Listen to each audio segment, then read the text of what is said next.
Look at what is possible today. This is a massive wave generator pushing water towards a sloped beach with obstacles. Not real, of course. This is a computer simulation. But it is so accurate. It is absolutely breathtaking. Now, check this out. Yep, that is a view that shows us this simulation is done as a collection of particles. How many particles? Well, this is 9 million particles moving at the same time. Absolutely incredible that it is now possible. I'll tell you in a bit how. Now this is supposed to be borderline impossible. It's borderline impossible because traditional methods just can't keep up. Look at this fountain scene. As the simulation runs, more and more particles are emitted over time, reaching up to 3.5 million particles. First, for each particle, we gotta find some neighbors to be able to compute density or pressure forces. To do that, we can put a uniform grid on the scene and check the grid points to find which particles are neighbors. Yes, up until a point. Now, as we add more water, it spreads out and finding neighbors just gets more and more expensive. But it gets worse. Because the grid is uniform, we either waste time checking empty space or get bogged down by having too many particles in one cell. In these scenarios, regular grids simply can't keep up with the complexity. Not a chance. Now, hold on to your papers, fellow scholars, because here is the solution to our troubles. Instead of a rigid grid, researchers proposed a specialized structure that gives us multiple resolutions at the same time. Look at how beautifully this grid adapts to the scene. It is designed in a way so that each of these little grid cells has not too few or too many particles, just the right amount to work with. They call these octrees. Now, wait. Octrees are nothing new. They were invented more than 50 years ago now. So, what is new here? Well, usually an octree is like a map that helps you find things. But you have to stop and ask for directions at every intersection. Computer scientists call this branching. Now, this incredible work just supercharged that. I mean, of course they did. If you have a lot of stuff and you want them to be in order, what do you need? Of course, you want a bunch of German scientists write an algorithm for it. Okay, so what did they do? Well, hold on to your papers, fellow scholars, because they supercharged the way we read this map. I'll tell you how. Dear fellow scholars, this is 2-minute papers with Dr. Károly Zsolnai Fehér. Think of the old methods, like a driver who has to pull over at every single intersection, unfold a giant paper map, and see whether to turn left or right. Oh wait, now we have a new intersection. Stopping again, checking the map, got it. Proceed. All that constant stopping and second guessing is what we call branching. This totally slows you down. No good. Now, get this. This new technique is like driving a car, where you never have to look at the map because the lanes are so perfectly designed that they guide you exactly where you need to go. Instead of stopping to check your location, you just keep your hands on the wheel and the pedal to the floor. And the lanes just guide you to your destination. In computer science, we call this property branchless. And computer hardware loves that.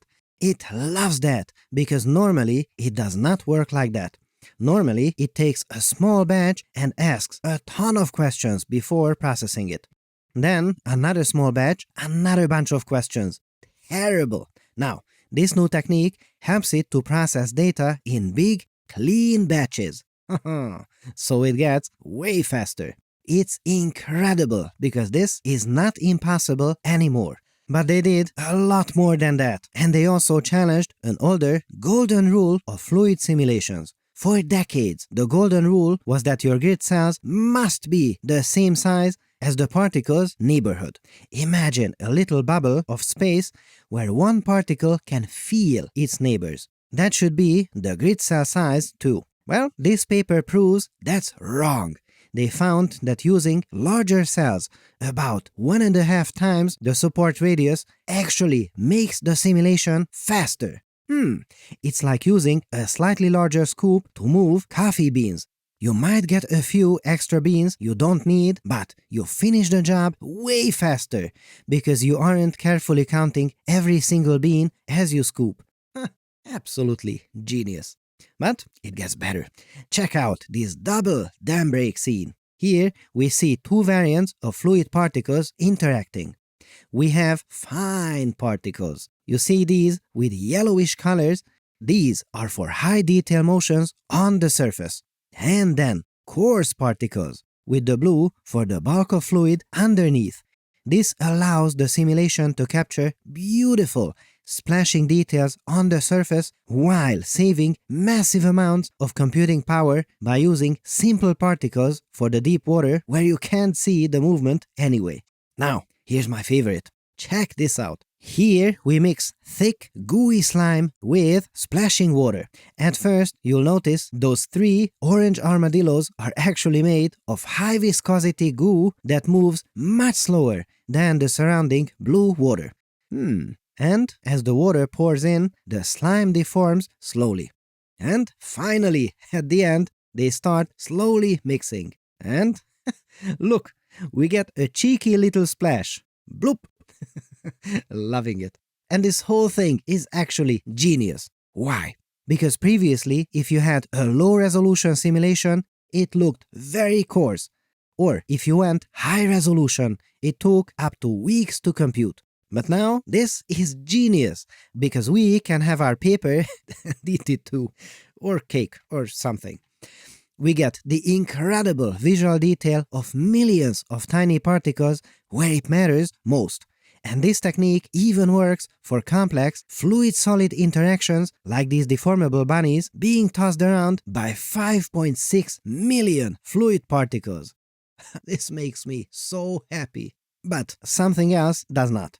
It is truly heart-wrenching that this groundbreaking work was published about 3 years ago, yet it's sat quietly in the archives, almost forgotten. Look, man. So, I thought I have to make a video about this and let you know.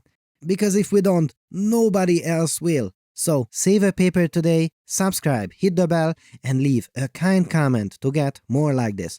We need new tools for the era of LLMs, and Weights and Biases now has Weave, a lightweight toolkit to confidently iterate on LLM applications. Use traces to debug how data flows through each step of your app, and use evaluations to measure your progress. It is the best. Try it out now at wnb.me/papers or click the link in the description below.